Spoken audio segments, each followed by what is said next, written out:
Chunki salovat aytayotgan odamga rahmat, baraka eshigi ochilishligini payg'ambarimiz sollallohu alayhi va sallam bayon qildilar. Kasal odam salovat aytsa shifo topadi. Qarzdor odam salovat aytsa najot topadi.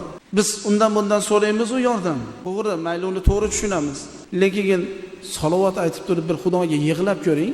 Qarzdorlar, bemorlar, boshiga mushkul tushganlar, qo'lingizga tasbih ushlab, joy namozning ustiga yangi tahorat, yangi g'usl bilan o'tirib, shunday qiblaga qarab qalbingizni Rasululloh sallallohu alayhi va sallamni oldilarida o'tirgandek bir salovat aytib turib Xudodan so'rab ko'ringchi, Xudo sizning maqsadingizni bermasmiki? Yo'q, salovat-i sharifaga shubha yo'q.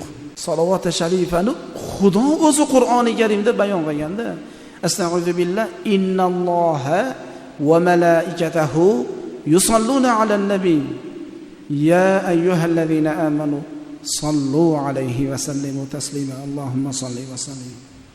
Alloh o'zi salovat aytayapti. Farishtalar Allohga ergashyapti, salovat aytayapti. Payg'ambariga bular salovat aytayapti. Xudo aytayapti, men aytayapman, farishtalar aytayapti. Ey mu'minlar, ey iymon keltirgan odamlar, sizlar ham payg'ambaringlarga salovat va salomlar yo'llanglar. Xudo o'rgatyapti.